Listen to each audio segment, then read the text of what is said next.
মোতে মৌলাম মোতে মুহাম্মদ। বর্ণ আছে রাশি রাশি মো বর্ণকে ভালোবাসি। বর্ণ আছে রাশি রাশি মো বর্ণকে ভালোবাসি। মাঝে আমার হৃদয়ের ধন আল্লাহু আকবার। মোতে মৌলাম মোতে মুহাম্মদ। আল্লাহ রাব্বুল আমিন ডাকতে বললেন, এই মায়ের এত মর্যাদা আমি আল্লাহ কেন দিলাম?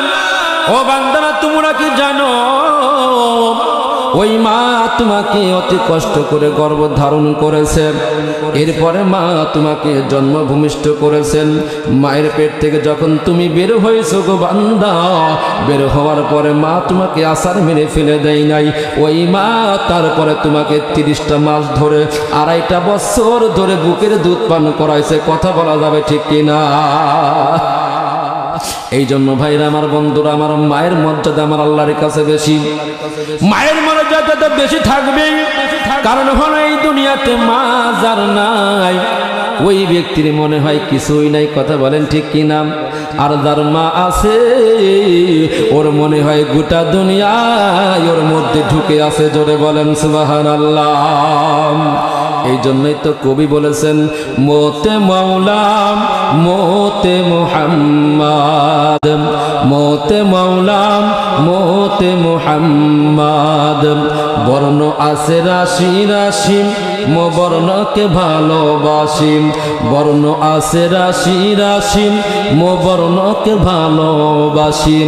মাঝে আমার হৃদয়ের ধন আল্লাহু আকবার। মোতে মৌলাম মোতে মুহাম্মদ। আল্লাহ রাব্বুল আমিন ডাকতে বললেন, এই মায়ের এত মর্যাদা আমি আল্লাহ কেন দিলাম? ও বান্দারা, তোমরা কি জানো ওই মা তোমাকে অতি কষ্ট করে গর্ভ ধারণ করেছে, এরপরে মা তোমাকে জন্মভূমিষ্ঠ করেছেন। মায়ের পেট থেকে যখন তুমি বের হয়েছো গো বান্দা, বের হওয়ার পরে মা তোমাকে আছাড় মেরে ফেলে দেয় নাই। ওই মা তারপরে তোমাকে 30টা মাস ধরে 2.5 বছর ধরে বুকের দুধ পান করাইছে। কথা বলা যাবে ঠিক কিনা? এই জন্য ভাইরা আমার, বন্ধুরা আমার, মায়ের মর্যাদা আমার আল্লাহর কাছে বেশি। মায়ের মর্যাদা তো বেশি থাকবে, কারণ হলো এই দুনিয়াতে মা যার নাই ওই ব্যক্তির মনে হয় কিছুই নাই। কথা বলেন ঠিক কিনা?